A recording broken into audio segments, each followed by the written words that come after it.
Bueno, hola, buenos días a todos. Soy Mariano Asperue, presidente de la Cámara. Les doy la bienvenida al webinar del día de hoy, que vamos a hablar sobre restricciones a las importaciones y restricciones cambiarias en Argentina. Gracias por acompañarnos. Y antes de presentar al speaker del día de hoy, voy a hacer una breve presentación de la Cámara.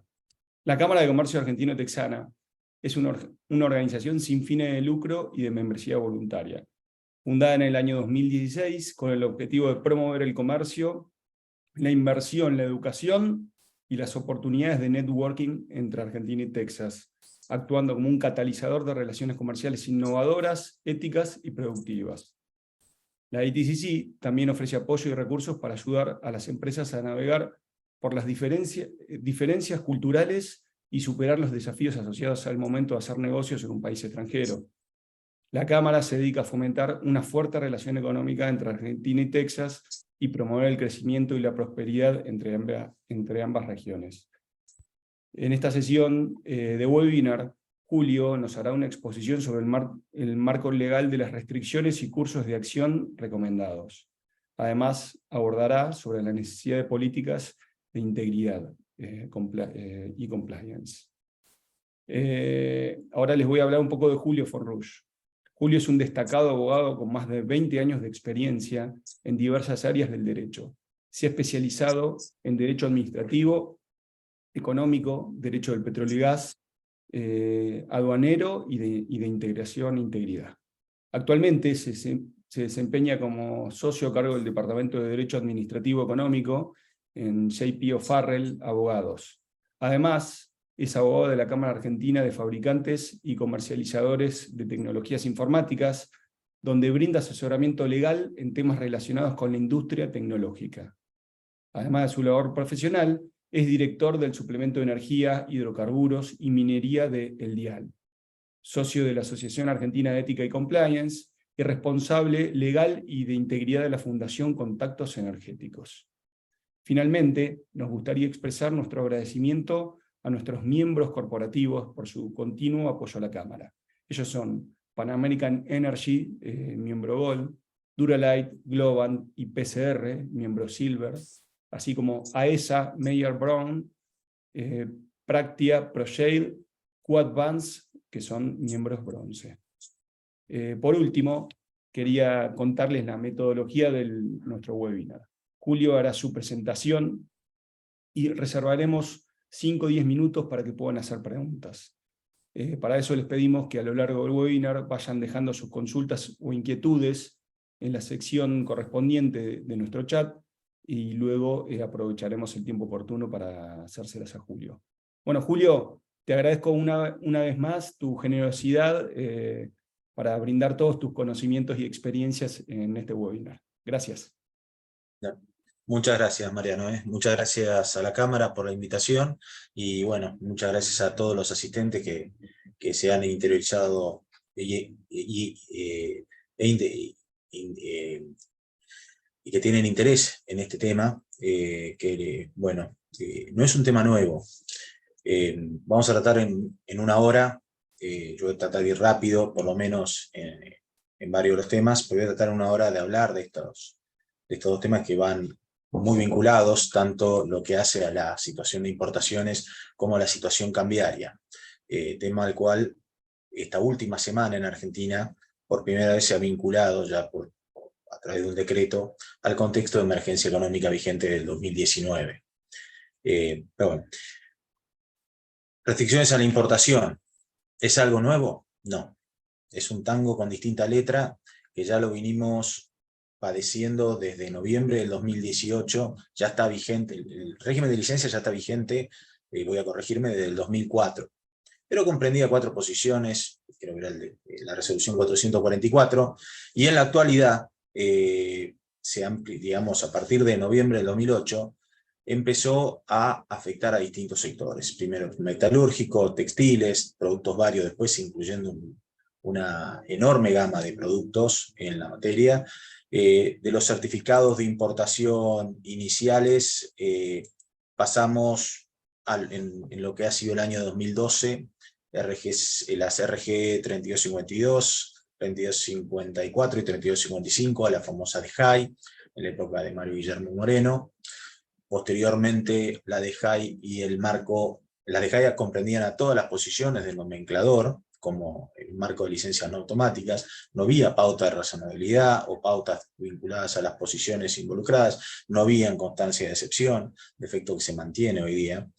El 21 de diciembre del 2015 parecía que el régimen se iba, el de DEJAI, y sorpresivamente el 23 se nos instrumentó el SIMI. El sistema estuvo vigente hasta, sistema informativo de monitoreo de importaciones, estuvo vigente hasta el 17 de octubre del año pasado.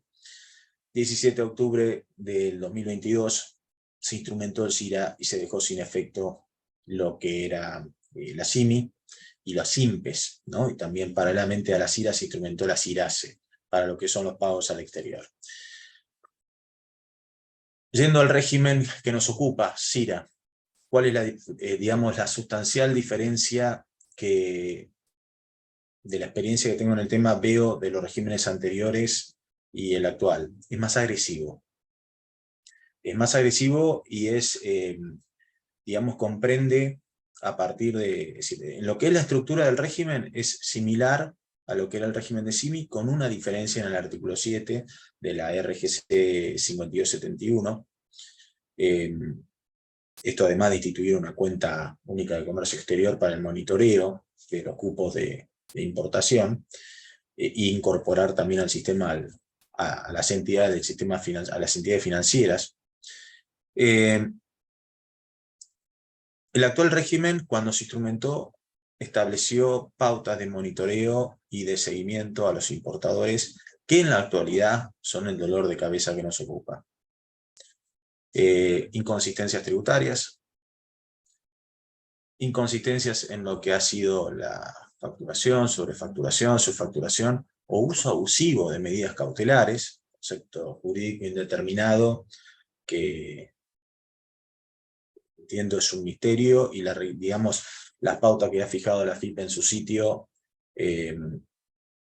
a mi entender, constituyen una vía de hecho, y paralelamente lo que es la instrumentación del CEF, que la determinación también es otra pauta que es un misterio, y ha motivado varios accesos a la información pública, y recientemente tuvo un fallo a favor a través de un amparo, que por lo menos a la FIP le ordenó explicar cómo está instrumentando este sistema. El régimen en sí está instrumentado como un régimen informativo. Yo acá les puse una cita de los considerandos, la RGC 5271, en el cual detalla análisis de riesgo, toda vez que, por un lado, permite identificar preventivamente operadores que pretenden eludir los controles aduaneros y operaciones en las que se pretende introducir al territorio nacional mercaderías prohibidas que pueden plantear una amenaza para la salud, la seguridad, el medio ambiente, entre otros. Y por otro lado, facilita la articulación de acciones de control entre las distintas áreas del Estado, potenciando los resultados de la fiscalización integral. Volvemos a un tema que es cardinal, ¿no? Antecedentes de cada acto administrativo. En el caso de este reglamento, tenemos que decir, ya analizando esto, que el procedimiento de licencias de importación es un procedimiento previo al despacho de importación. Es previo a lo que es todo el procedimiento, el 233 y siguiente del Código Aduanero, en la cual la autoridad aduanera ejerce el control del ingreso y salida de mercaderías. Este control previo, lógicamente, no debería tener en vistas controles o funciones propias de la aduana al momento de formalizarse un despacho. Debería ser netamente informativo, de monitoreo. Esto siguiendo lo que es el acuerdo de procedimiento de licencias de importación, establecido en el GATT, incorporado en el ordenamiento nacional por la ley 24245. Ya de por sí esta pauta refleja un vicio legal en lo que es el sistema que se instrumentó, vicio que les aclaro que viene arrastrándose desde antes, pero en la actualidad, como les dije, este sistema es más agresivo.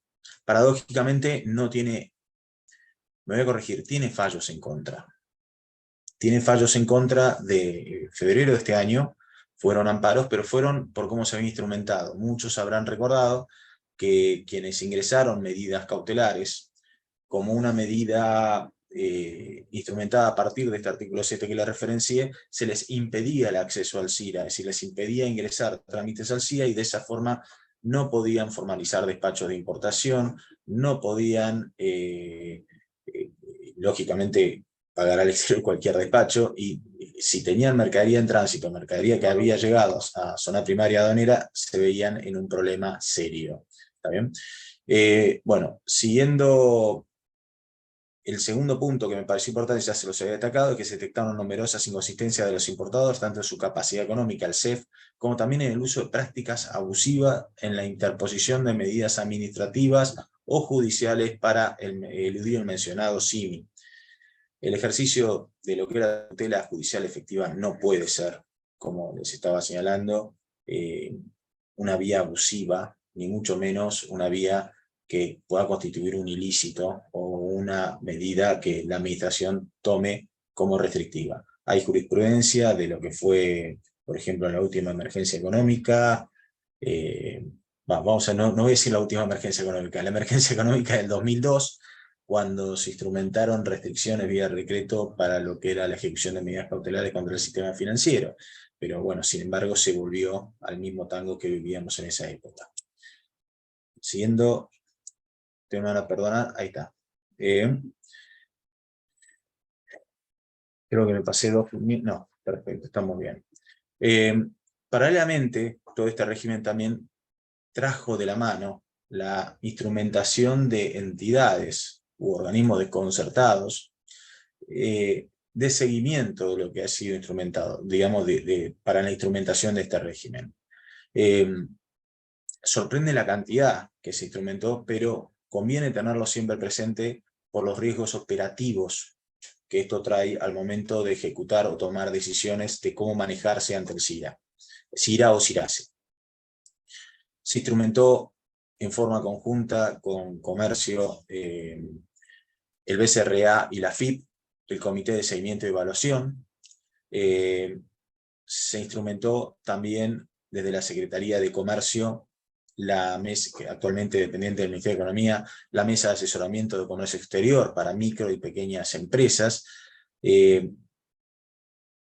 mesa, en sentido estricto, es un reflote o resurrección de lo que fue el régimen de mesa de sustitución de importaciones o mesa de homologación que afectó al sector hidrocarburífero y minero en el año 2012, minero a través de las resoluciones 12 y 13, en la cual y la 54 de 2012, en la cual en las empresas del sector o comprendidas bajo la Ley de Inversiones Mineras les imponían disponer de un oficial de sustitución de importaciones dentro de las empresas. Y bueno, en lo que ha sido la parte hidrocarburífera, se había instrumentado la mesa de sustitución de importaciones directamente, que afortunadamente solamente avanzó con la instrumentación de registros, que creo que desde el sector fueron adecuados. La primera, por lo menos que yo tuve conocimiento, fue YPF y lo instrumentó muy bien, sobre todo porque resguardaba las pautas de idoneidad técnica y de condiciones de los productos a sustituir para lo que era la actividad. Se instrumentó también una unidad de seguimiento, trazabilidad y promoción de las operaciones de comercio. Esta unidad obviamente trae un espectro de organismos intervinientes que pueden traer dentro del marco de sus atribuciones o competencias regímenes atados de la mano, o digamos que ellos hacen de aplicación desde el Ministerio de Economía, lo que es el marco de defensa de la competencia, el marco de la alta comercial, BNU 274-2019, Ley de Abastecimiento 20680, que ya en el sector desde el 1277 en el año 2012 estaba vigente plenamente, puede traer aparejado una infinidad digamos, de medidas atadas de la mano al control o seguimiento de la CIRA, que son, digamos, banderas rojas de alarma, sobre todo digamos, de cómo estén proyectando cada una de las operaciones. De la FIP, por integrales, de la UIF, desconozco obviamente al efecto, la CNB, la Superintendencia de Seguro de la Nación, hasta incluso del mismo BCRA.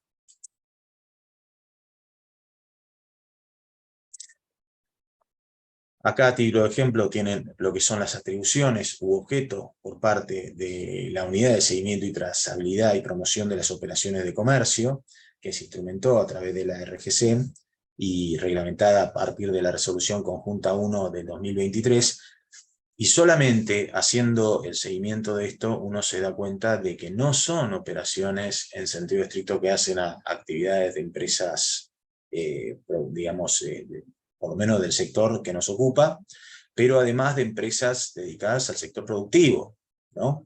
Sino que hacen más al comercio interior y a lo que hace el resguardo del contexto de precios, del contexto de la lucha paralela a esto, que es, digamos, la RGC 5271 está resguardando lo que son divisas.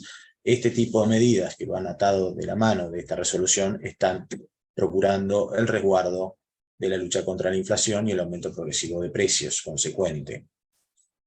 Por eso van a las relaciones de consumo, como está señalado en la última parte.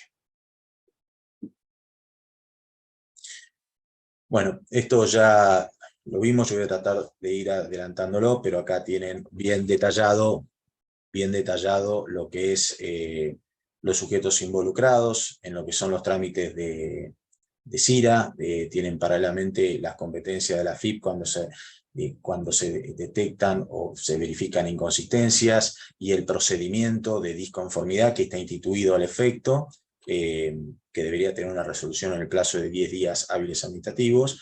El objetivo que está apuntado al mismo reglamento para lo que es armonizar la información, y el objetivo también que está apuntando a través de la ventanilla única de comercio exterior con todos los organismos adherentes a los efectos de que intervengan en el ámbito de sus competencias y atribuciones.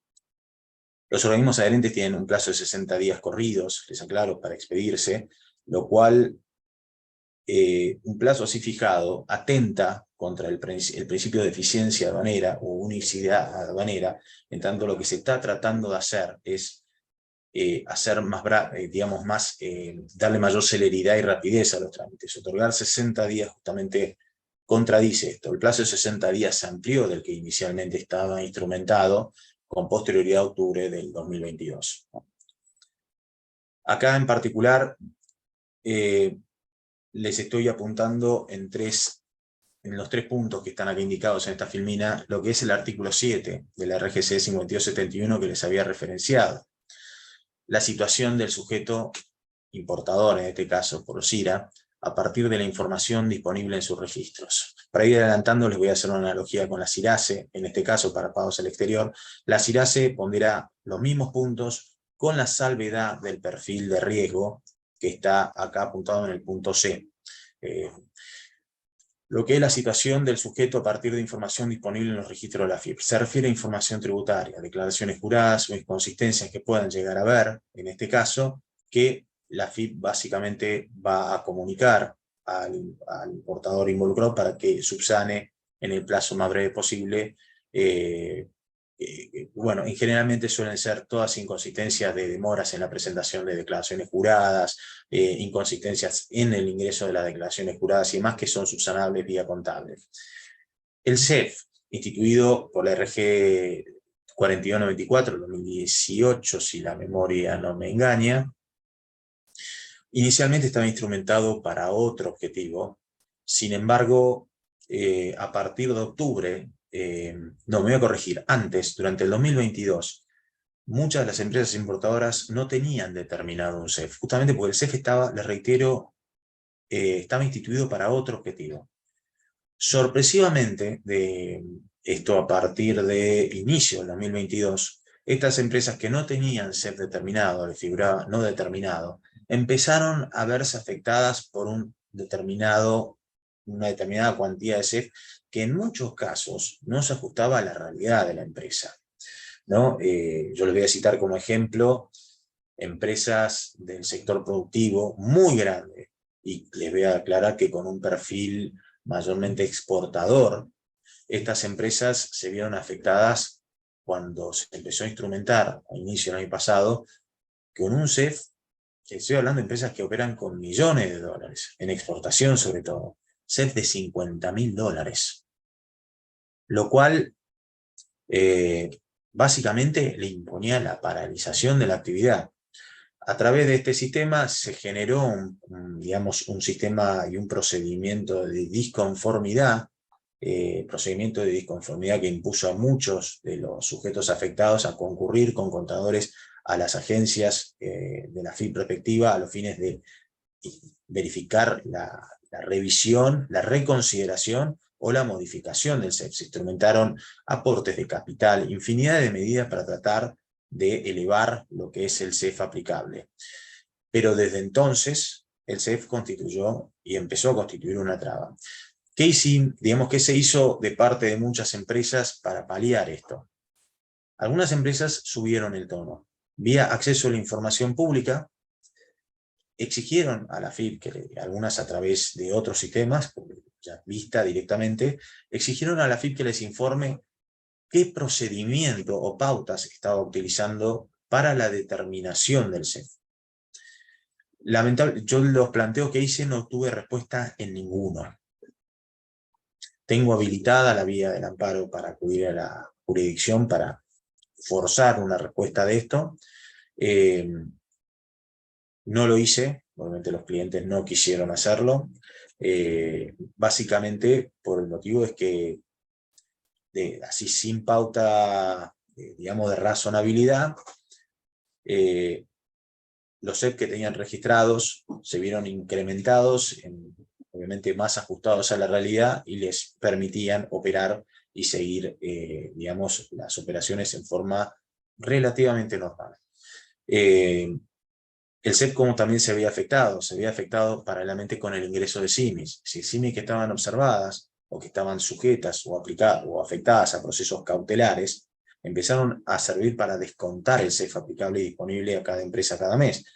De esa forma también, que lo que hacía, digamos, que estaba tratando de hacer la administración pública, AFIP, Secretaría de Comercio, era minimizando el CEF, evitaba que las empresas tengan menor disponibilidad para ingresar trámites al SIMI, y de esa forma quienes estaban ingresando trámites al SIMI en forma desproporcional para poder acudir a la jurisdicción se veían restringidos a partir de este sistema para disponer de SIMIs para ir a la vía cautelar. Vía cautelar o amparo, según el criterio que estén siguiendo cada uno. Perfil de riesgo. Este es el más cuestionado de los puntos, y en el cual seguramente cada uno de los que están aquí escuchando se vieron afectados. Entre octubre y febrero de este año, muchas empresas se vieron bloqueadas para acceder al SIRA. Muchas de ellas con motivo de haber ingresado medidas cautelares, y la AFIP, a partir de un aviso que estaba en su sitio web, les indicaba que debían dirigirse y coordinar el desistimiento de esas acciones judiciales con el departamento jurídico del organismo respectivamente. Ese tipo de planteo o requerimiento de AFIP, lógicamente, no es lícito. Sin embargo, muchas empresas desistieron de las acciones. ¿Dónde estuvo la segunda pauta de incongruencia? Es que se exigió el desistimiento de medidas cautelares ya otorgadas, es decir, procesos judiciales ya concluidos. El desistimiento es un modo normal para terminar un juicio. El normal es la sentencia o la resolución en un proceso cautelar. Si ya tiene resolución, ¿para qué uno va a desistir? Sin embargo, se exigió ese criterio, y bueno, hubo una catarata de desistimientos. Paralelamente, el Poder Judicial, desde octubre del año pasado, a lo que ha sido toda la catarata o oleaje de juicios que hubo, en lo que refiere a SIMI directamente, y es criterio dominante de las 5 salas del Contencioso Administrativo Federal, decidió calificar a la cuestión abstracta por lo que es el tratamiento de trámites de SIMI ingresados antes del 17 de octubre. solamente cuando estaban los procesos desistidos, o en teoría el listado que legales de la AFIP entendía como procesos en curso desistidos, se cesaba con lo que es con lo que era el bloqueo al CIRA. Les aparecía lo que también califico como una medida ilegítima al importador involucrado, un letrero en el micrositio que decía importador monitoreado por uso abusivo de medidas cautelares. Básicamente ese cartel, operativamente, ¿de qué servía? Al querer formalizar un despacho, lógicamente el canal que les va en materia de selectividad, les toque canal verde o les toque canal rojo, iban a una inspección exhaustiva por parte de los verificadores. Se llegaron a instrumentar medidas adicionales a esto, sobre todo a quienes persistieron con acciones judiciales, que son listados, que se informaron, y al momento de querer liberar mercadería ya oficializada, muchos importadores se han visto demorados en forma desproporcional para liberar la mercadería hasta tanto no llegue una autorización interna a la jefatura o a la dependencia aduanera respectiva, autorizando lo que es la liberación. Esos son vías de hecho, porque no hay actos administrativos ni nada que avale ese tipo de instrumentación, ¿no? También en lo que es la sobre o subfacturación, se iniciaron a partir de octubre y noviembre del año pasado una catarata de sumarios en aduana de desvaloración por investigaciones que se estaban llevando a cabo, sobre todo a partir del año 2020 a la fecha. Un procedimiento infraccional, el 954A o C respectivamente, no puede servir de causal para obstar el acceso al CIRA. Sin embargo, esto estaba pasando. La única forma de levantar esto eran dos vías. Una, allanarse al sumario y al acto de imputación de cargos bajo el 930, es el pago voluntario. La otra, afectar lo que es la imputación al régimen de garantías, 4 días siguientes, y hasta tanto no esté afectada la garantía en la instrumentación del sumario, no se levantaba el bloqueo. Esto que estoy explicando es parte operativa, no está en la resolución, y el gran enemigo que circulaba con esto son los tiempos, ¿no? La Secretaría 3 en aduana no se caracteriza por ser rápida en estos temas, aunque afortunadamente, tengo que decir en defensa de ellos, es que todos estos temas se manejaron con cierta rapidez. Lo que sí generó sorpresa es que por investigaciones del año 2020, recién en el año 2022, octubre del 2022, noviembre del 2022, en mi caso me pasó en enero y febrero del 2023, que desde valoración hayan remitido actos o actuaciones, mejor dicho, a la Secretaría 3 respectivamente, al Tribunal Aduanero, para lo que es la imputación de cargos y la instrumentación de procedimientos cuando se empezó a instrumentar este sistema, ¿no? Bueno, BUSEA lo vamos a pasar, que era lo que le explicaba, 60 días para expedirse, la CIRA, una vez aprobada, 90 días corridos, prorrogables, para lo que es la validez de la CIRA. Acá haciendo memoria, y lo estoy viendo por lo que es la intervención de la Secretaría de Comercio en el artículo 7, van a haber instrumentado también ahora una vieja práctica que se utilizaba antes. Esto viene del lado de la Secretaría, no de AFIP, y no se ajusta al estado de la CIRA que debería ser, que está establecido, miren, justamente acá lo estamos detallando, en el anexo de la RGC 5271, detallan los estados en que puede estar una CIRA. Si nosotros seguimos el reglamento en sentido estricto, la CIRA debería estar oficializada. Esto hasta tanto sea observada o sea aprobada en salida, ¿no? Oficializada significa que está en el BUSEA al efecto de los análisis de las autoridades que corresponden. Sin embargo, no es así. Uno ingresa a la CIRA y en los hechos prácticos la ve observada, o la ve en salida o observada. Son raros los casos en los cuales sale en salida en forma automática, pero en general sale observada. Perdón, Al estar observada, técnicamente ya uno tiene un estado de la SIRA, es decir, el organismo ya se expresó siguiendo lo que es la RGC 5271. Ahora vamos a lo que es la 523 del 2017, que es reglamentaria de esta resolución. Esta vieja resolución del 2017 básicamente reglamentaba o establecía la intervención de la Secretaría de Comercio en lo que era el trámite de CIMI. En el caso que ahora nos ocupa, cuando uno ve la SIRA observada en el sistema, en el MOA básicamente ve bueno, el trámite, y paralelamente ve SC1, BI34 o BI31. Ya vamos a ir a estos dos códigos de B, que significan, hay otros códigos, pero generalmente se suele ver este. ¿Y qué significa el SC1? El SC1 es Secretaría de Comercio analizando lo que es el trámite. Lógicamente este estado, que se aparta del instituido en el reglamento, digamos, digamos, el importador dónde tiene que tener la atención. En muchas situaciones se está dando ahora que ese trámite pasa, obviamente sin mediar una comunicación, como dice en la parte final la RGC 5271, instrumentando que las notificaciones deberán ser electrónicas en este caso y a través del MOA deberían avisarles el pase de ese estado.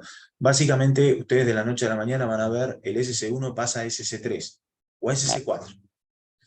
Si pasa a SC3, ustedes tienen que ir a la resolución 500...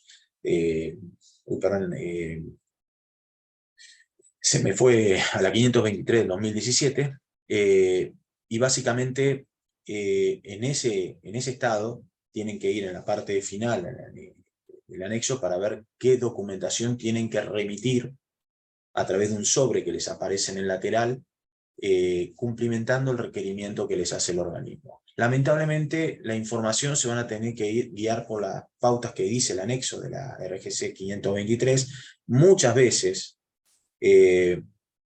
para algunas posiciones del nomenclador, ustedes van a ver que les pide el certificado de origen y el despacho de la importación para esa posición está exento. Lo cual ustedes le dice, digamos, la primera inquietud que les va a surgir es, ¿qué acompaño? Muchas veces le voy a decir, acompañarme en 10 días corridos, todo esto apostillado por la oficina consular del país de origen o procedencia, y son cargas de imposible cumplimiento. Bueno, se prepara un escrito paralelo a la documentación que van a juntar. En ese escrito detallan esto, es un escrito muy informal, no es cirugía celular, tampoco exige pautas legales, digamos, complejas, en lo cual informan, no corresponde, se adjunta esta documentación sin apostillar. Puede ser que se lo tomen y pase a salida, puede ser que digamos, una vez que se tiene por cumplido e ingresado esto, puede ser que le llegue un segundo requerimiento, lo cual a usted les va a imponer el seguimiento diario de esto. En ese segundo requerimiento les pueden pedir información adicional. Consejo es siempre traten de completarla y contestar algo. Si no pueden cumplir la documentación o lo que les están pidiendo, obviamente digan que no pueden cumplimentarlo, y si es irrazonable al punto de que los tiempos no le dan para cumplir, que así lo hagan saber al organismo para ustedes tener un derecho, digamos, subjetivo o pauta de defensa, para decirlo en un término poco técnico, con lo cual formalizar las críticas o planteos que correspondan ante ese trámite de SIRA concreto. Esto está pasando ahora, lo cual impone a los responsables de supply chain de cada empresa estar verificando en forma diaria si hay un cambio de SC1 a SC3. ¿Qué pasa si se modifica SC4? SC4 significa que está anulado. Es decir, a criterio de la Secretaría de Comercio, esa SIRA fue dada de baja. Sin embargo, contrario censo de lo que dice la RGC 5271, ustedes la van a ver en observada, no anulada. porque digamos, si seguimos el criterio de la Secretaría y lo que dice la resolución general de la AFIP, debería figurar en estado sin, básicamente anulado, anulación por en este caso, por el sistema. Si el paso, digamos, si el trámite pasa en forma automática, ustedes lo ven en SC1, y después al poco tiempo pasa en forma automática a SC4, también hay un defecto. Porque siguiendo la RGC, perdón, no es una RGC, la resolución 523 del 17 de la Secretaría de Comercio, ustedes deberían haber tenido disponible 10 días hábiles para acompañar o subsanar cualquier inconsistencia en la declaración de la CIRA cuando lo ingresaron al sistema. Puede ser que hayan tenido un error de tipeo.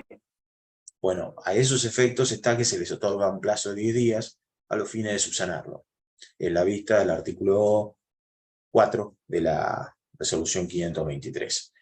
Sin embargo, en los hechos prácticos está pasando que directamente pasa al estado SC4 sin la posibilidad en el costado del sobrecito para ingresar cualquier subsanación o rectificación o información complementaria. Acá me pareció también prudente pasarles los estados que tiene en el sitio web la AFIP sobre lo que son las inconsistencias que les había dicho, inicialmente inconsistencias de tinte tributario, que están bien detallados, a diferencia de lo que es las inconsistencias que detecta o apunta la Secretaría de Comercio. En lo que hace a cuestiones tributarias está todo bien descrito por parte de la AFIP. El único que merece sí observaciones de mi parte son inconsistencias en la capacidad económica financiera, que ya les expliqué antes por lo menos qué observaciones tengo sobre el punto, ¿no? Códigos de intervención BI 31 y BI 34. Son viejos códigos instrumentados en la época de la DEJAI. Se han mantenido, siguen vigentes en este caso, con las ponderaciones que acá les estoy apuntando, ¿no? Básicamente los dos significan lo mismo, están en observación por parte de la Secretaría de Comercio con requerimientos previos. Lamentablemente, hasta que el sobre no cambie en el sistema y ustedes no lo vean de SC1 a SC3, no pueden cumplir absolutamente nada y tienen esa CIRA en un estado de incertidumbre y obviamente demorada, sin aprobación por parte del organismo. Acá está el mensaje, que esto es un copy-paste que hice del sitio web de la AFIP y ustedes van a entender la observación que yo hice antes. En la AFIP les consigna lo siguiente: medidas cautelares. En los casos que se encuentre vigente el mensaje, usted se encuentra comprendido en los alcances del artículo 7, inciso B, de la RGC Consulta 5271-cautelares, al momento en que intenta registrar una CIRA en el SIM, y sin perjuicio del trámite cita indicado en la Resolución General Conjunta 5361 del portador, su representante legal o letrado patrocinante podrá remitir correo electrónico individualizando todos los procesos judiciales iniciados contra la AFIP, DGA, acompañando la resolución judicial que lo tiene por desistida de la acción y del derecho. El servicio donero deberá pronunciarse conforme lo dispuesto en la RGC conjunta mencionada. La RGC no dice absolutamente nada sobre esto porque sería ilegal. Pero bueno, sin embargo, así está detallado en la página de la AFIP. Y esto sigue al día de hoy. Yo por este tema tuve reuniones en jurídicos de la AFIP y justamente mis observaciones fueron las siguientes. Si un proceso lo tengo, digamos, definido con resolución de primera instancia y segunda instancia, e incluso, porque pueden ser procesos del 2020, ya archivado, ¿para qué voy a desistir? Legalmente es una locura. Pero bueno, sin embargo, lo estaban pidiendo, en mi caso no me lo pidieron. Yo cuando tuve esta inconsistencia o bloqueo por parte de los clientes desde octubre del año pasado, directamente ingresé 12 amparos, porque fueron 12 los que me dieron instrucciones de avanzar, los cuales tuvieron resolución favorable. Las inconsistencias que aparecían eran la que le detallaba acá. Usted se encuentra comprendido en los alcances del artículo 7, inciso B, de la RG Conjunta 5271, cautelares, o en muchos casos aparecía que ahora empezaron a resurgir, _valor. El _valor es el sumario en valoración que les había explicado recién. Lo cual, lo primero que tienen que hacer es ir a la Secretaría 3 con el quit de la empresa o el importador, preguntar, ¿tengo un sumario? ¿Sí o no? Si en la Secretaría 3 no se lo informan, se van al primer piso ahí en Azopardo, van a la división de valoración, en el ala Belgrano, y preguntan, ¿hay o no un sumario acá? ¿O hay o no una denuncia por parte de valoración involucrada? Generalmente, si recibieron requerimientos de valoración de la oficina, de la división de valoración, desde el 2020 al 2022, es muy probable que tengan algún sumario iniciado o lo van a tener. Muchas empresas lo estuvieron recibiendo y bueno, el resultado estuvo a la luz, ¿no? Y a partir de mayo de este año, a mí empezaron a volver a surgir el inicio de sumarios desde valoración, con el consecuente bloqueo que les estoy diciendo. Afortunadamente, no tuve que iniciar nuevamente amparos, sino que la afectación de los cargos a garantía, la aduana en tiempo récord levantó los bloqueos. Pero lamentablemente esta práctica sigue y yo sospecho que en algún momento va a volver. Otra restricción adicional, la DJCP. Muchos de ustedes, sobre todo quienes tengan productos textiles que estén involucrados, sean mantas, sea lo que sea, para lo que es el desarrollo de la actividad, se les exige, previo al ingreso de la declaración al CIRA, la aprobación de la DJCP. Esta resolución que les estoy citando acá, la 404 del 2016, ya les refleja que la DJCP se instrumentó para otra cosa. Y es lógico. Se instrumentó para habilitar lo que es la comercialización, sobre todo la comercialización final a consumidores, de productos textiles que se ingresen al país. ¿Qué práctica se le empezó a dar a partir del año 2020? Quienes ingresaban medidas cautelares, sobre todo el sector textil, todas las DJCP ingresadas pasaban en observación, incluso por tipo de mercadería que ya venían con la aprobación automática de la DJCP involucrada, iban en vista al INTI, a los efectos de que se expida. El INTI suele demorar, según el procedimiento instituido en la reglamentación de la 404, no menos de 60 días hábiles, que son interrumpibles por los requerimientos, lo cual al importador lo ponía en un problema, no solamente por los sobrecostos que le genera la observación por cada ítem que es girado al INTI, sino que además por los tiempos, porque durante todo ese tiempo no va a poder ingresar la CIRA respectiva vinculado a esta operación. Se emitieron varios pronunciamientos, digamos, ordenando que se abstenga lo que era la exigencia de la DJCP a los efectos de, ya sea del despacho, como además para la posibilidad de comercializar el producto, pero lamentablemente el escenario actual, y sobre todo a quienes estén registrados como que en el pasado metieron medidas cautelares, para esas empresas este instituto es un dolor de cabeza.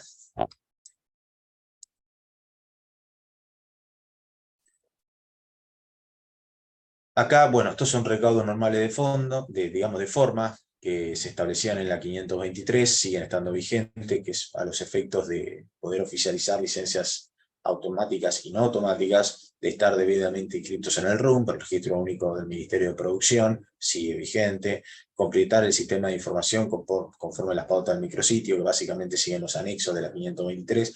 La gran mayoría de los anexos fueron derogados, lo cual uno sigue ya directamente un formulario, y sobre todo con el tipo de mercadería que esté comprendido en automática o no automática respectivamente, y completar el sistema para la posición arancelaria respectiva de la mercadería. Bueno, los anexos locales estaba haciendo referencia. Acá está el procedimiento que les había explicado antes, que está instrumentado en la 523, con las consecuencias que esto trae, ¿no? De no cumplir o cerrarse el sobre en el costado del sistema, ustedes no ingresan la documental que le es exigida, el trámite pasa directamente a SC4, o en su caso, si no cumplen la documentación, a SC6. Y SC6 tiene el mismo efecto que SC4, es decir, básicamente el trámite está anulado. También, ¿para qué sirvió esto? Sirvió para el Poder Judicial, porque quienes no cumplían estos requerimientos, el Poder Judicial era muy reticente en otorgarles una medida cautelar. Hay algo que es cardinal. ¿El Estado puede establecer licencias de importación, automáticas o no automáticas? Sí, puede. Es una facultad que tiene que hacerlo con las restricciones que establece la ley y el acuerdo que adhirió o incorporó a su ordenamiento nacional. En este caso, el acuerdo para el procedimiento de licencias de importación. Tiene que guiarse y seguir las pautas que están ahí instituidas. Si es un trámite, el plazo de demora no pueden ser más de lo que es no automática, no pueden ser más de 30 días corridos. Si son el análisis de 2 o más trámite de licencia, hasta 60 días corridos de tramitación. Lamentablemente, la música de nuestro lado es otra. Les aclaro, si es una licencia automática de importación, no debería ser un plazo superior a 10 días hábiles de tramitación, lo cual estamos hablando de 2 semanas, lo que también no se ajusta a la realidad. ¿Qué es lo que está pasando? Lo que está pasando es un sistema totalmente distinto, una demora solamente en lo que es el trámite inicial para lo que son los requerimientos y demás, que lamentablemente está sobreexcediendo estas pautas temporales. El acuerdo de procedimientos del GATT les establece hasta 30 o hasta 60 días respectivamente. Es decir, los reglamentos que hacen operativo estos principios del GATT deberían establecer un plazo siguiendo la línea que establece el GATT. Lamentablemente no lo hace. Esta RGC 5271 fue la primera que estableció que los organismos adherentes en el BUCEA deberán pronunciarse en 60 días corridos. Está tratando de seguir lo que es la pauta del GATT. Pero lo que no dice es en qué pauta deberá expedirse la Secretaría sobre el trámite. Porque yo a los efectos prácticos ingreso el trámite y si aparece observado, yo ya tengo una determinación de estado. Y ese estado observado, en lo que a mí me respecta, significa que el Estado no me está autorizando el trámite de licencia no automática. En ese escenario, y ojo, voy al segundo aspecto, aparece observado y la pregunta del millón que les aparece a todos los importadores. ¿A dónde tengo que ir para yo levantar este bloqueo? A la FIP, la inconsistencia no es tributaria. Entonces a la Secretaría de Comercio. Ir a la Secretaría de Comercio y verificar esto, lógicamente te genera una situación en la cual estás, ¿qué es lo que tengo que hacer? ¿Qué planteo tengo que hacer? Mis recomendaciones, y sobre todo por el sector que nos ocupa, y sobre todo de empresas o sujetos que estén controlados por políticas anticorrupción o por prácticas anticorrupción en el exterior, en sus países de origen, hacer todos los procedimientos administrativos que manda la ley. Solicitudes de aclaración al organismo, a la Secretaría de Comercio, para que les aclare por qué les está observando el trámite, punto 1. Punto 2, en caso de que no obtengan una respuesta en el plazo de 10 días hábiles, hacer los planteos impugnatorios contra los reglamentos involucrados, vía reclamo impropio en este caso, pero no dejar de hacerlos. Porque lamentablemente, por el momento, sin ir a la guerra, por decirlo en un léxico poco técnico, es la única vía que tienen para avanzar sin ir a un litigio judicial. ¿Qué alternativa también se le surge ante la demora en expedirse por las solicitudes de aclaración? La queja por defecto de tramitación, artículo 71, decreto 1759, una vía de pronto despacho administrativa. Recién entonces, y yo por lo menos lo estoy poniendo en práctica ahora, evaluar un amparo por mora. ¿Por qué no les digo de ir a un amparo o una medida cautelar? En la práctica, la FIP instrumentó en el sistema. Una vez que un importador se registra que acudió a una medida cautelar entre el año 2020 y el corriente año, automáticamente a ustedes les bloquea el acceso al CIRA. Es una práctica que no tiene sustento legal, pero es una práctica que está pasando. O sea, en los hechos prácticos ustedes se van a ver con un impedimento para ingresar trámites al CIRA y de esa forma, básicamente, paralizada la actividad en lo que hace comercio exterior. Frente a ese escenario, obviamente pueden mover sus recursos legales e institucionales para decir, bueno, me voy a hacer para levantarme el bloqueo. Pero no es algo que salga de la noche a la mañana. Sobre todo ponderando que desde el 2014 el proceso de medidas cautelares en Argentina se vio afectado por una ley que, lamentablemente, en raras circunstancias, un proceso cautelar por este tipo de temas sale en un plazo menor a 1 mes y medio. Si ustedes tienen la espalda para aguantar 1 mes y medio de la empresa paralizada, vayan por la vía legal. Pero lamentablemente es un escenario que van a tener que evaluar. Yo no lo recomiendo, no en este momento, sobre todo porque el sistema está cambiando cada 2 por 3, y este lunes, con el decreto 377, que modificó el decreto reglamentario de la emergencia económica de noviembre del 2019, por primera vez el ordenamiento está sujetándose a medidas de emergencia económica. Al ser medidas de emergencia económica y estar el Estado en una situación de crisis por la carencia de dólares, yo creo que los jueces van a mirar con 4 ojos antes de sacar una medida cautelar. Por eso mi recomendación, vean con mucha prudencia y responsabilidad antes de mandarse una aventura judicial, véanlo con 4 ojos y piensen mejor cómo paliar este tema en lo que es un procedimiento administrativo, que existe la pauta, existe el procedimiento, existen las normas en la materia, y esto es todo preaduanero, lo cual es un régimen que no les debería generar ninguna rigidez con la aduana. Y les voy a agregar algo más. Ese régimen es contra la Secretaría de Comercio, Ministerio de Economía, no la aduana necesariamente. Es decir, el juicio de amparo por mora o el reclamo de queja por defecto de tramitación no va a estar en el registro de juicio que tiene la FIP.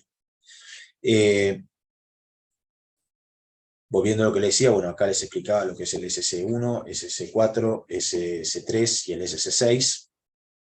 Y las excepciones a licencias no automáticas que también establece la 523. Bueno, la CIRASE, sistema de pago, de autorización de pagos al exterior. Antes me quise anticipar diciéndoles las diferencias y el control que hace la RGC 5271 sobre este punto, analizando 2 perfiles o 2 situaciones respecto de los requirentes, que no necesariamente tienen que ser importadores, pueden ser personas físicas, personas no registradas en los registros de INPO y EXPO, pero que necesiten formalizar pagos al exterior según los códigos o los ítems que estén registrados al efecto. La CIRAS es muy similar a la CIRA, tiene 90 días corridos de validez la declaración ingresada. Aprobada la CIRAS tiene 90 días corridos de validez prorrogables, similar a la CIRA. Acá, esto lo voy a pasar porque son los sistemas que le decía que pondera en el régimen de CIRASE. Las observaciones que están previstas en el ordenamiento y previstas, generalmente el primer bloqueo y el problema viene de la Secretaría de Comercio. También lo que hace a la capacidad económica financiera en el CEF, con los mismos problemas, mismo universo de problemas que les describí respecto de la CIRA. Ahora el alcance de los códigos para el ingreso de CIRASE.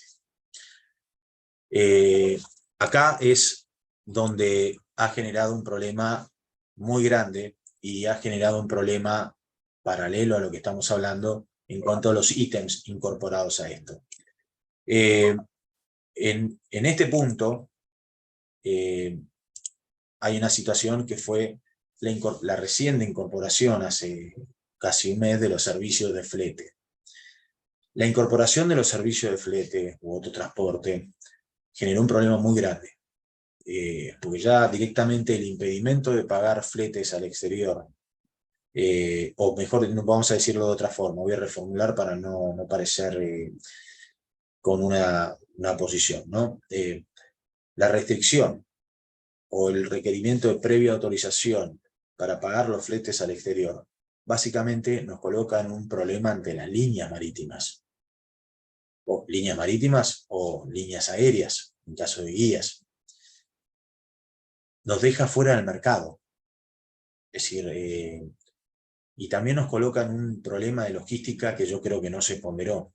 Las líneas, cuando viene un buque a la Argentina con contenedores, se va al mismo buque con otros contenedores destinado, digamos, afectado a destinaciones de exportación. Nosotros hacer esto, digamos, restringir lo que es el pago al exterior de los fletes, nos colocan un riesgo, que es a donde está yendo, en que las líneas están evitando operar con la República Argentina, estableciendo distintos tipos de cambio al efecto de los pagos, o ya directamente imponiendo los pagos en el exterior. El revuelo que generó esto entre los agentes de comercio exterior en Argentina desde su instrumentación fue mayúsculo.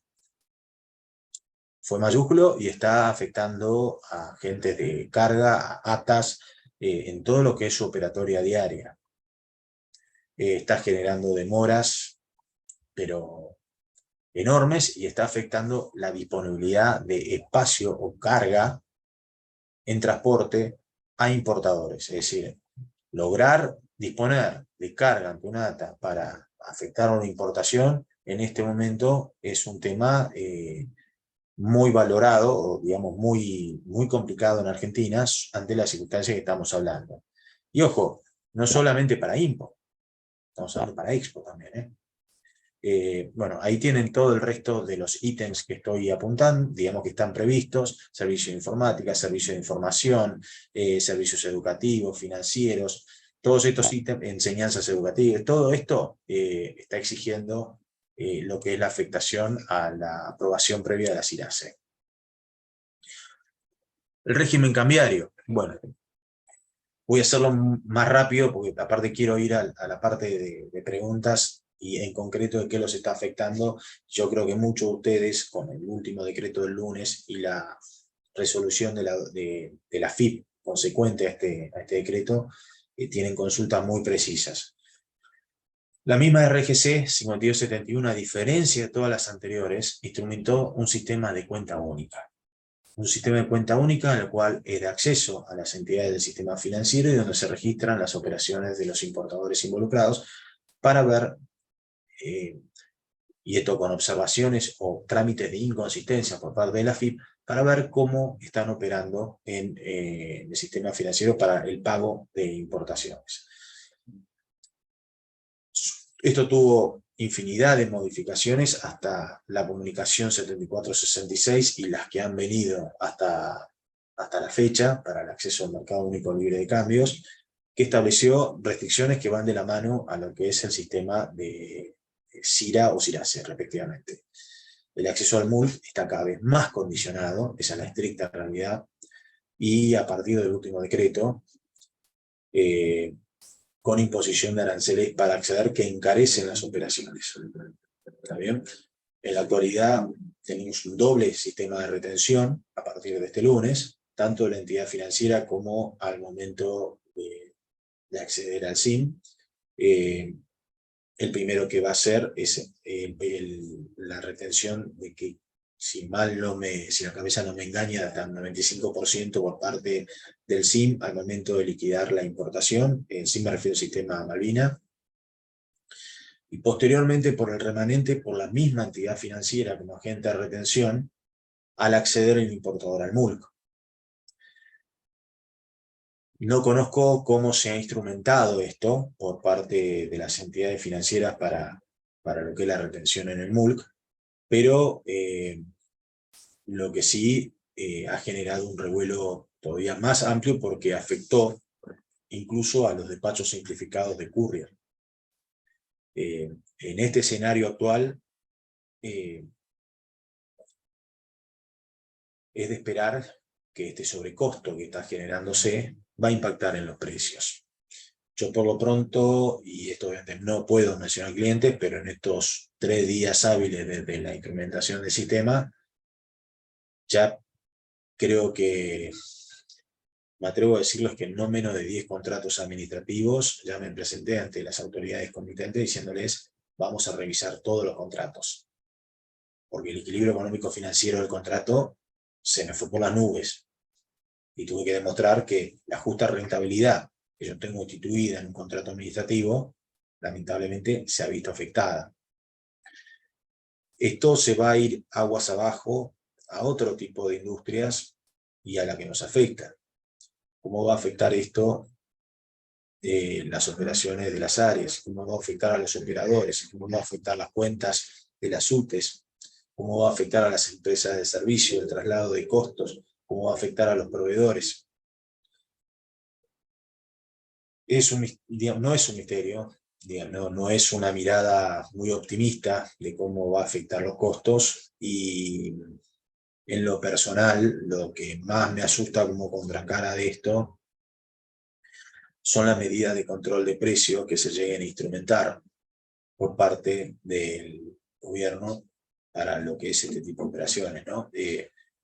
Ayer miraba la instrumentación o afectación al programa Precios Justos, que es la continuación de Precios Cuidados, de tickets aéreos. Esa instrumentación para lo que es cabotaje, ¿cómo se va a trasladar esto aguas abajo? ¿Van a establecer limitaciones en el precio de jet fuel? ¿Cómo se va a ir desplazando esto para abajo? Bueno, también hay otra disyuntiva, es decir, en teoría, lo que es nuestro sector está, por lo menos para lo que es la importación de combustibles o derivados gasíferos, están exentos de lo que es estos aranceles y demás. No conozco cómo se va a instrumentar esto en lo que son las exenciones. También están exentos quienes usan sus divisas propias. Pero en la práctica no sé qué alcance va a tener y hasta qué cantidad de reservas va a tener cada sujeto para poder evitar lo que es estos mayores costos que se le van a generar tarde o temprano. Pues si no se le generan a él, se le va a generar a un sujeto vinculado, y a todos se va a ir trasladando o conectando esta situación.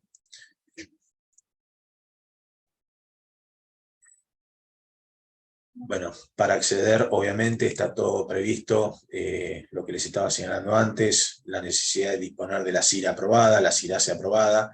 Caso contrario, por la que es la comunicación 7466, no van a poder acceder al MULC. Lo que son los ZFI, con lo que es el giro al exterior ZFI 5, todo en este momento ha quedado comprendido en la misma bolsa y, bueno, lamentablemente afectado a lo que son los criterios de informes que le pasa al BCRA a las entidades financieras para ustedes obtener la aprobación para el acceso al MULC. Es importante que no se lo destaque antes. Al ingresar la declaración CIRA, el importador tiene que indicar una fecha estimativa y el tipo de moneda involucrada para el pago. Voy a trasladarles una consulta que me hicieron varios clientes. Julio, queremos evaluar de operar con yuanes. En el micrositio de la FIP está prevista la alternativa. Mi consejo, que va a exceder lo legal, es: primero hablen con su casa matrices, pregunten si tienen una observación para operar con ese tipo de moneda, ya sea por una cuestión institucional, política, o lo que sea. La respuesta fue sorprendente, porque del exterior a las empresas con las que trabajo en Argentina, en general la respuesta fue no operes con yuanes. La segunda situación es la fecha estimativa. La fecha estimativa, muchas empresas, para poder obtener la aprobación de la CIRA, están extendiendo los pagos a más de 350 días. Con esta extensión, lógicamente, este problema o la deuda con el exterior que están teniendo importadores se va trasladando a siguientes gobiernos. Lamentablemente es una deuda que ha ido incrementándose en forma progresiva, y yo creo que ya está llegando en algunos escenarios a situaciones intolerables, ¿no? Cuanto más abreviado es el plazo de pago estimado, fijado, para que digamos, al ingresar la CIRA, en la generalidad de los casos, menos probable es que esa CIRA sea aprobada. y no importa que sean empresas del perfil que sea. Lamentablemente, en la realidad es que se ve demorada la aprobación.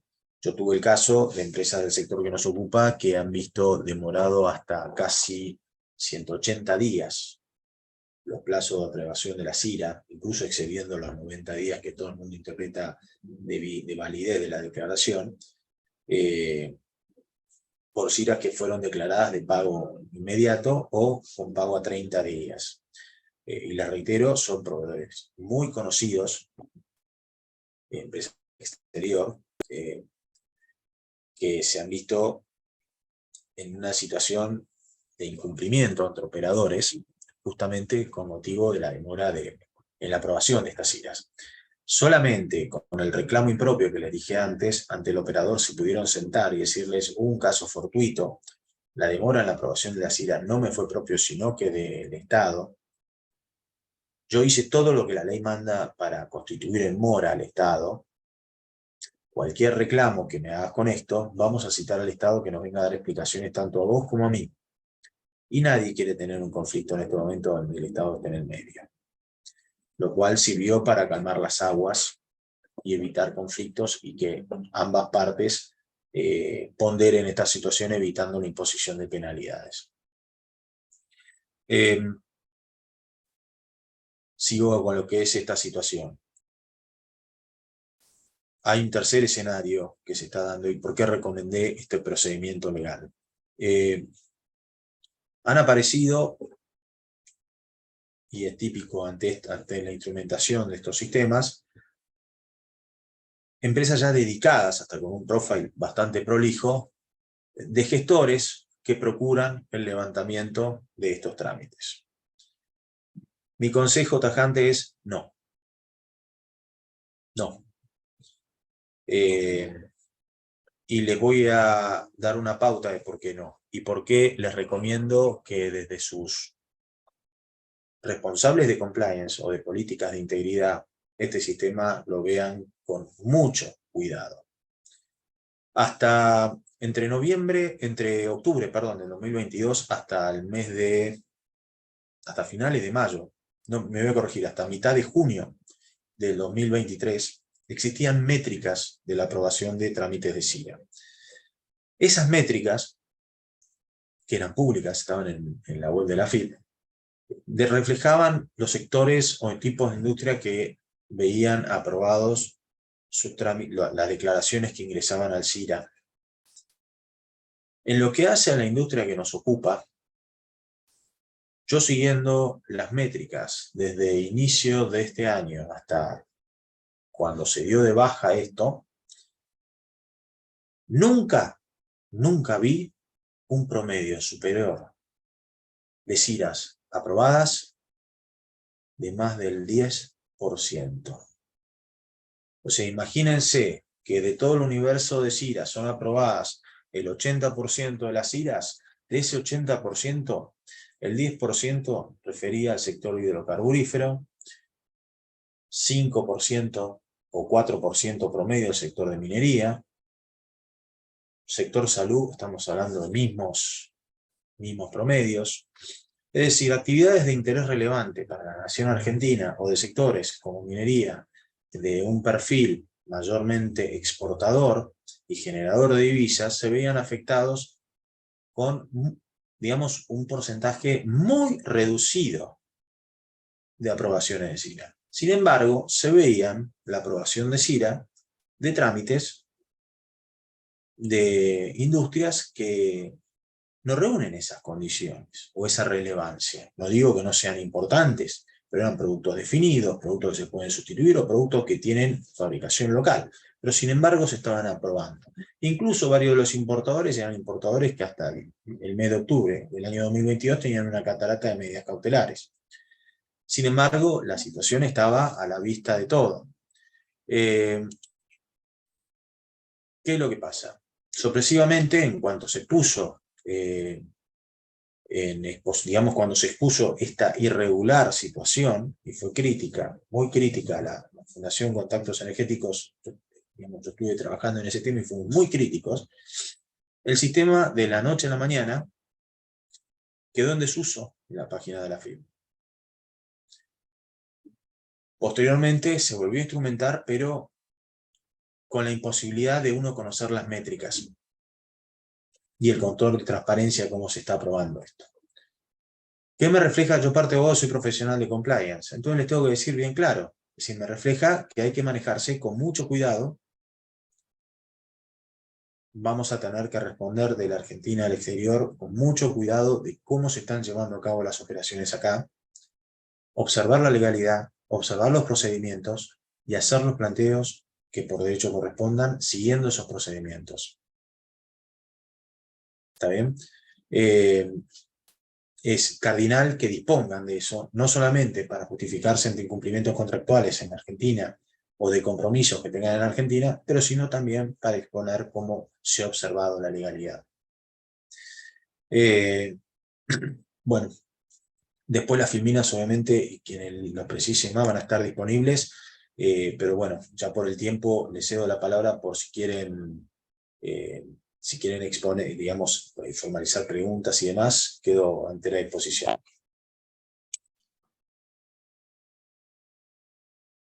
Muchas gracias, Julio. Vamos a pasar a las preguntas. Primera pregunta, el señor Claudio Bazán está preguntando si el nuevo impuesto país está aún en análisis, ya que tenemos entendido que aún se están analizando las excepciones, pero prácticamente no se puede importar nada sin este impuesto y sin los 180 o 365 días para el pago. Respondo rápido. Ya el decreto 377, tengo entendido, mereció la primera reglamentación con la RG 5393 de este año.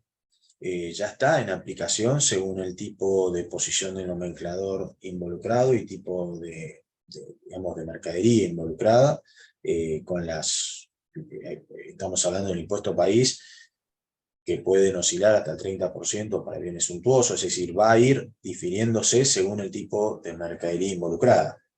Sector hidrocarburífero, obviamente, para lo que es petróleo, lo que es gas, por ejemplo, o insumos para la generación energética, deberían estar exento, pero, les reitero, esa parte todavía no conozco que esté instrumentada o cómo está instrumentada en el SIM para lo que son los despachos.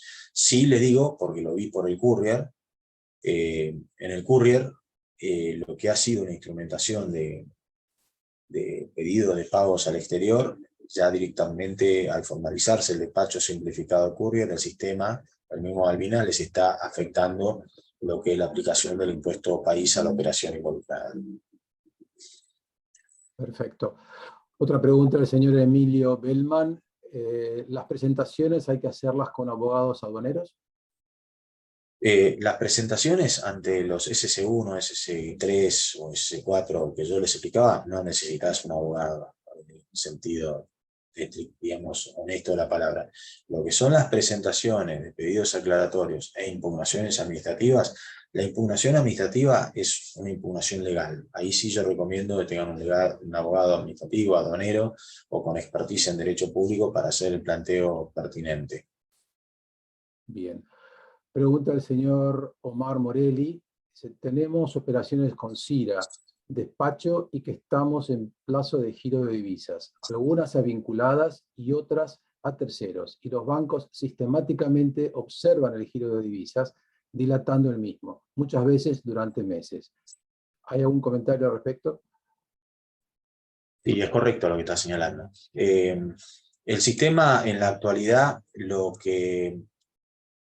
digamos, cuando la experiencia, por lo menos yo miraba que ya vaticinaba un cambio en esto, previo a lo que fue todo sorpresivamente, desde la segunda quincena de julio, habrán visto que al ingresar la declaración de la fecha estimada de pago, al estar la CIRA aprobada, no les consignaba la fecha de pago.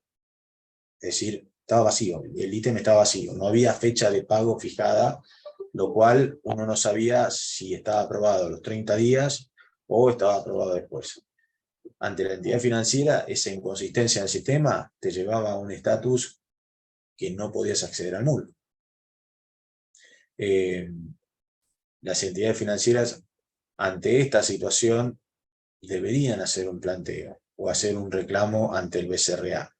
Al no hacerlo, las entidades financieras, por lo menos lo que yo estuve haciendo con importadores afectados, es subrogarme la carga que tiene la entidad financiera y hacer yo el planteo ante el BCRA, comunicándolo a la entidad financiera para que haga el seguimiento de ese reclamo o esa situación. Lamentablemente no tuve respuesta. Esto empecé hace menos de... Habrá empezado la semana pasada, no, final de la otra, pero al día de hoy no tuve respuesta de nada. Solamente un importador vio regularizada su situación, pero no tuve, formalmente, no tuve ninguna respuesta. Bien, pregunta del señor José Luis Ochoa. Tengo que pagar facturas de licencias del exterior y no me aprueban los pagos. ¿Recomendación? Si estamos hablando de licencias, entiendo que se está refiriendo a la CIRASE. Sí, este es lo que estaba, misma situación que les explicaba recién. Uno tiene que hacer, siguiendo el procedimiento de las comunicaciones, hacer el planteo de exteriores y cambio, hacer el planteo ante la entidad financiera de seguimiento. La entidad financiera de seguimiento muchas veces dice: esto es lo que me informa el central, y no hace los reclamos el central. Para forzar esto, mi recomendación es: subróguense la comunicación. El régimen de exteriores y cambios no les desautoriza a que ustedes vayan como parte afectada y legitimado la operación de decirle: BCRA, ¿por qué no me están aprobando la CIRASE? Ojo, eso ante el BCRA. Paralelo a esto, porque anticipo que la observación o bloqueo, si está bloqueada la CIRASE, Secretaría de Comercio. Secretaría de Comercio, tengo este trámite de CIRASE desaprobado. ¿Cuál es el motivo? Apruébenlo. Si no existe motivo, apruébenlo. Ambos planteos se pueden hacer, yo los estoy haciendo, y bueno, obviamente recomiendo que los hagan, sobre todo para tener un soporte del incumplimiento de los pagos al exterior, de que se hizo lo que legalmente hay que hacer, para poner un caso fortuito, pero paralelamente, en algunos casos, se obtuvieron resultados favorables. ¿Cuál fue el resultado favorable? Que sorpresivamente, sin pauta lógica, obtuvimos la aprobación. Bien. Pregunta del señor Rodrigo Corval. ¿Saben cómo se puede pagar una venta en zona primaria aduanera, ya que no están teniendo respuesta por parte del banco? Respuesta clara. Misma situación y estatus que les dije recién. Es la misma respuesta. Okay. El banco no va a hacer la consulta, y mi recomendación es que se subroguen siguiendo el régimen de exteriores y cambios, que no lo prohíbe. No está previsto, pero no lo prohíbe. Subróguense y vayan ustedes al Banco Central y a la Secretaría de Comercio. Bien. Pregunta del señor Juan Radonea. ¿Se pueden pagar dividendos al exterior?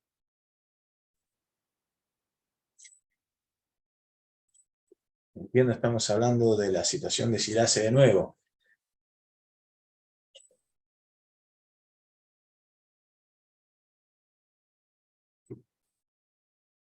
Voy a hablar por la experiencia práctica de lo que mantuvimos. No pudimos pagar, ninguna de las empresas que trabajamos pudimos pagar dividendos al exterior. Ok.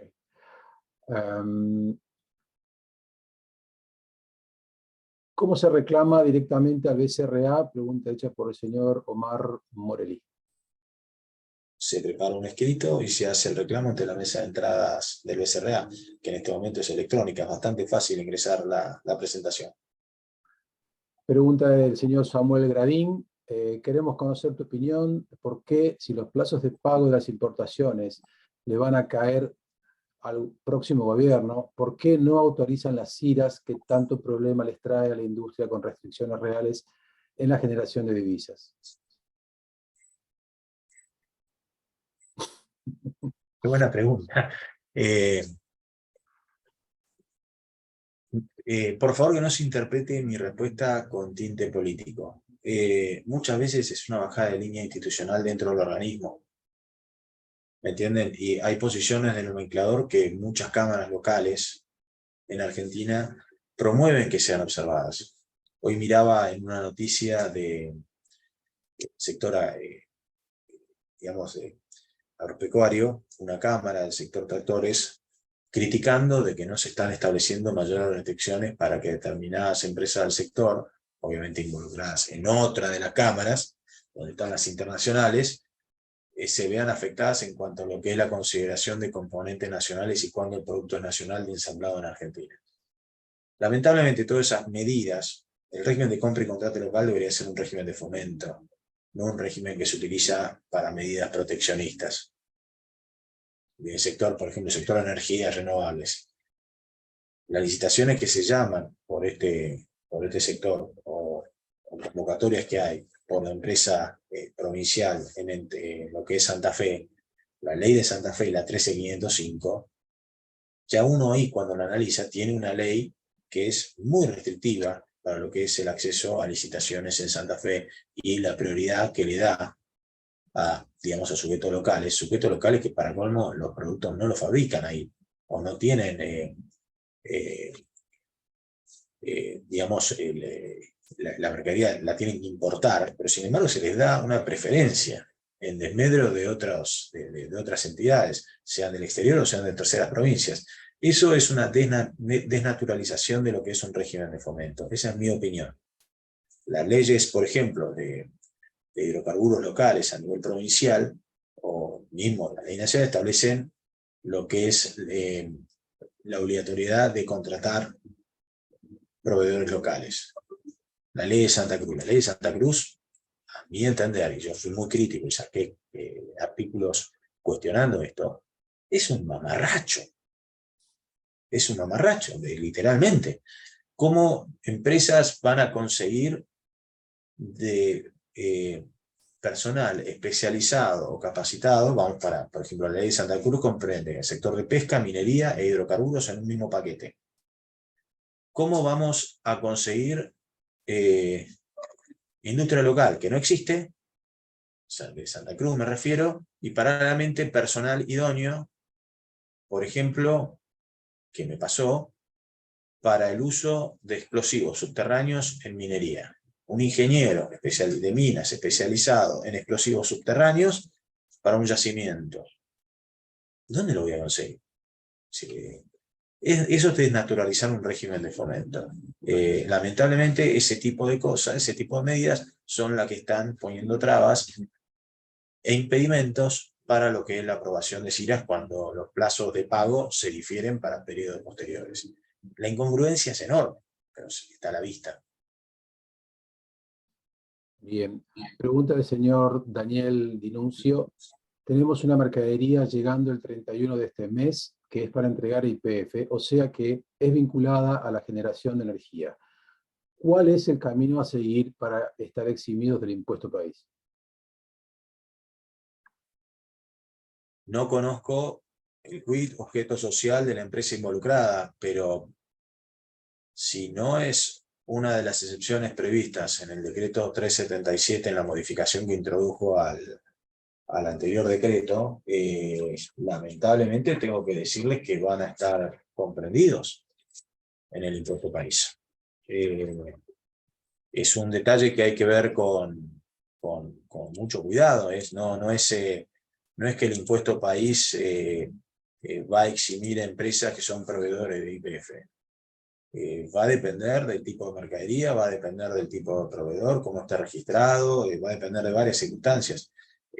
Por ahora, si uno me dice, yo traigo una mercadería, aunque vaya para YPF, vos la tenés que nacionalizar y va para YPF, no va a estar exento. Sobre todo porque seguramente el acceso al MULC lo va a hacer con posterioridad al ingreso de la mercadería argentina. Entonces, cuando ingrese al MULC, le van a aplicar el impuesto país. La entidad financiera en este caso, ¿no? Bien. Hay muchas preguntas, evidentemente es un tema que está generando muchas preguntas. Romina Cosentino, de Industrial Cerro Blanco S.A., importamos cemento blanco. ¿El nuevo impuesto país se formalizará en el despacho de importación a partir del 24/7. ¿Se importará realmente, se formalizará realmente para mercaderías con despachos ya oficializados cuyo acceso al MLC lo tienen la semana próxima? ¿Se aplica o no se aplica? ¿Cuál sería el criterio? Si el acceso al MULC es posterior, se va a aplicar con posterioridad, porque la agente de retención en este caso del impuesto país va a ser la entidad financiera. Sí, a mi entender se va a aplicar. Ok. Pregunta de Matías Guri, y si te parece hacemos 2 preguntas más. Julio, no sé cómo estamos con los tiempos. Sí. Matías Guri comenta, se informó con los cambios de estos días que los insumos importados para producir productos de la canasta básica están exentos del impuesto país, 7,5%. ¿Qué hay que hacer para acceder a esa exclusión? Es correcto. Productos del sector alimenticio para la canasta básica están exentos. En la RG que les mencioné, la 5393, no lo vi instrumentado cómo va a estar esa exención. Les voy a ser honesto, no conozco cómo el profesional aduanero, el despachante, al ingresar el despacho al SIM, puede verificar esa ventaja en el sistema, ¿no? Yo calculo que es muy similar a la situación que se está dando con la aplicación del impuesto país a las importaciones temporarias. Yo creería que para que el SIM no liquide este anticipo,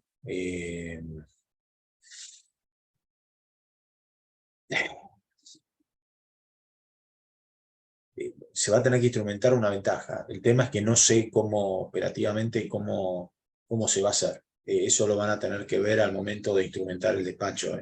Lo van a tener que ver con mucha atención. Todavía que yo conozca, la FIP no instrumentó esa ventaja. Yo ya hice la consulta respecto de temporales, pero van a tener que verlo respecto de productos alimenticios, ¿no?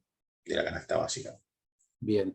Te formulo una última pregunta, Julio, y si les parece a todos los participantes, los invito a que formulen las preguntas que hayan quedado sin responder directamente al doctor von Rusch, a los emails que están en la pantalla. Pregunta de Matías Amezquita. ¿Tiene sentido al día de hoy importar discriminando o segregando en las guías carga con producto con licencia automática y no automática?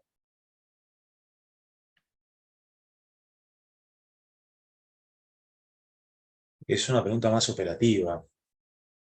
Para mí no tiene sentido. Yo creo que va a depender más de la parte operativa, de cómo vayan a ingresar la mercadería involucrada, ¿no? Sobre todo cuando puedan liberar una u otra mercadería. Desde lo legal no tiene sentido. Pero reitero, yo creo que va a depender más de la parte operativa. Perfecto. Bueno, Mariano, no sé si querés hacer el cierre vos, te cedo la palabra. Desde ya muchas gracias de mi parte, Julio, por toda tu exposición, ha sido muy clara. Da para mucho más, pero lamentablemente no tenemos tiempo, pero bueno, te paso la palabra, Mariano. Bueno, buenísimo. Gracias, Guillermo, por tu moderación de la parte de las preguntas, y a vos, Julio, por la charla tan interesante, clara y educativa. Los invitamos a todos a participar de las actividades de la Cámara, a asociarse y ser parte de esta virtuosa comunidad de negocios. Muchas gracias y nos vemos en la próxima. Gracias a ustedes. Chao. Chao, hasta luego. Muchas gracias. Muchas gracias, Julio.